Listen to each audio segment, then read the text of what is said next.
బాగుంటుంది అన్నదానికి చాలామంది వ్యూవర్స్ ఆర్టీవీ వ్యూవర్స్ ఈటెలకే ఇవ్వాలని కోరుకుంటున్నారు. బండి ఇటు ధర్మపురి అరవింద్ కంటే ఈటెలే సమర్థవంతుడని ఎందుకు అనుకుంటున్నారు? పార్టీలో కూడా అలాంటి భావనే ఉందా? అక్కడ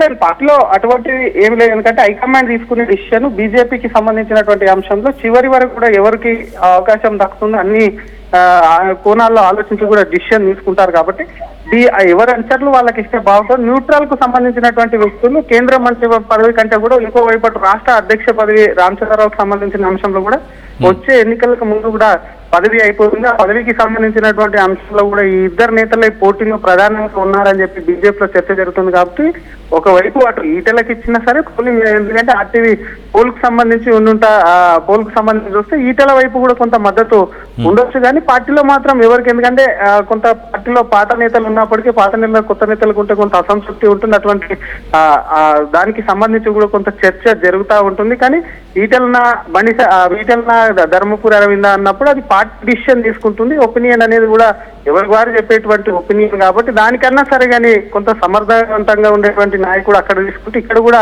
నెక్స్ట్ జరిగేటువంటి రాష్ట్ర అధ్యక్షుడికి సంబంధించినటువంటి అంశంలో కూడా కొంత పార్టీ ఆలోచించి నిర్ణయం తీసుకునేటువంటి ఛాన్స్ ఉంటుందని చెప్పొచ్చు. కళ్యాణ్, అయితే శ్రీధర్, జరగబోయే కౌన్సిల్ ఆఫ్ మినిస్టర్ సాయంత్రం 4 గంటలకు జరగబోయే కౌన్సిల్ ఆఫ్ మినిస్టర్ భేటీలో క్యాబినెట్ ఎక్స్పాన్షన్ గురించి చర్చించేటప్పుడు ఒకవేళ బండి సంజయ్ పదవి కోల్పోతే అదే హోం సహాయక శాఖ మంత్రి పదవినే ఇటు తెలుగు రాష్ట్రాల్లో ఉన్న నాయకులకు ఇచ్చే అవకాశం ఉంటుందా? లేకపోతే పంజాబ్ అలాగే నితీష్ కుమార్ పంజాబ్ నుంచి ఆప్ పార్టీ నుంచి వచ్చిన ఎంపీలు కానీ వాళ్ళకు కూడా కొంత ప్రాధాన్యత ఇచ్చే అవకాశం ఉందా ఈసారి క్యాబినెట్ ఎక్స్పెన్షన్లో?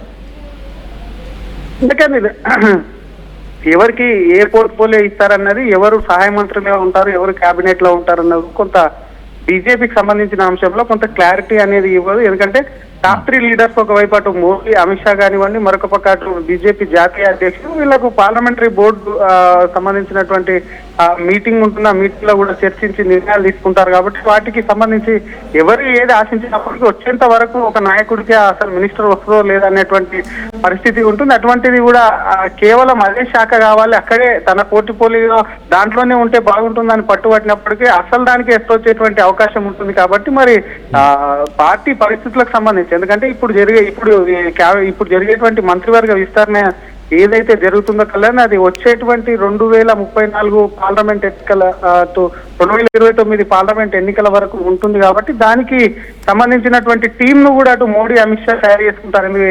ఇప్పటికే బీజేపీ 3 సార్లు వరుసగా కూడా యాక్టివ్ కొట్టింది అటు జాతీయ స్థాయిలో, 3వసారి కొంత తడపడి కూడా అలయన్స్ లో ఉంది. కాబట్టి వచ్చేటువంటి ఎన్నికలకు కూడా బలమైనటువంటి నాయకులు అన్ని రాష్ట్రాల నుంచి ఎవరికి ఏ పోర్ట్ఫోలియో ఇస్తే ఎవరికి వెళ్ళిన దానిపై కూడా కొంత సెలక్షన్ చేసి ఇచ్చేటువంటి ఛాన్స్ ఉందని చెప్పొచ్చు. కళ్యాణ్, అయితే శ్రీధర్, మరోపక్క ప్రధానమంత్రి మోదీ రానున్న రోజుల్లో ఆర్థిక సంక్షోభాన్ని ఎదుర్కొనే అవకాశం ఉంటుంది అంటూ ఆయన మాట్లాడారు. దాని తర్వాత కొంత ఫారెన్ ట్రిప్కి వెళ్ళినట్టు మిగతా దేశాలను, అంటే నార్వే కానీ లేకపోతే ఇటలీ కానీ, ఇలా 5 నేషన్స్ని ఆయన విజిట్ చేసి రిటర్న్ వచ్చి ఇప్పుడు కౌన్సిల్ ఆఫ్ మినిస్టర్స్ సంబంధించిన మీటింగ్లో పాల్గొనడం.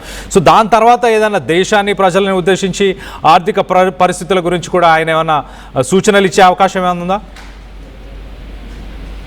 ముందుగా ఈరోజు జరిగేటువంటి కౌన్సిల్ మినిస్టర్స్ మీటింగ్ లో కేవలం అటు మినిస్టర్సే కాదు, అంటే ఉన్నటువంటి సెక్రటరీలు, ఆయా డిపార్ట్మెంట్లకు సంబంధించినటువంటి సెక్రటరీలు కూడా పాల్గొంటారు. కాబట్టి ఒకవైపు మినిస్టర్ ఆఫ్ కౌన్సిల్ లో కూడా కొంత క్యాబినెట్ ఎక్స్పెన్షన్ కు సంబంధించినటువంటి అంశం చర్చకు రానప్పటికీ కూడా మీరు అన్నట్టుగానే ఆర్థిక వ్యవస్థకు సంబంధించినటువంటి అంశంలో సైతం కొంత అధికారులు ఉంటారు. కాబట్టి అక్కడ చర్చకు వచ్చేటువంటి ఛాన్స్ ఉండొచ్చు. ఎందుకంటే ప్రస్తుతం ప్రధానమంత్రి మోడీ అనేక దేశాలు తిరిగి వచ్చారు. కాబట్టి అక్కడ ఉన్నటువంటి పరిస్థితులు, ప్రస్తుతం దేశం ఎదుర్కొంటున్నటువంటి సిచ్యువేషన్, వీటి అన్నిటికీ సంబంధించినటువంటి అంశంలో ఇప్పుడున్నటువంటి రిపోర్ట్ తీసుకుని ఇంకా చేయాల్సినటువంటి కార్యక్రమాలు ఏంటి, తను ముందున్నటువంటి లక్ష్యాలు ఏంటి అని చెప్పి మోడీ చూసిన అనంతరం కూడా ఆర్థిక సంస్కరణలు ఏం తీసుకొస్తే బాగుంటున్న దానిపై చర్చించి ఎప్పుడు ప్రధాని చూస్తుంటాం.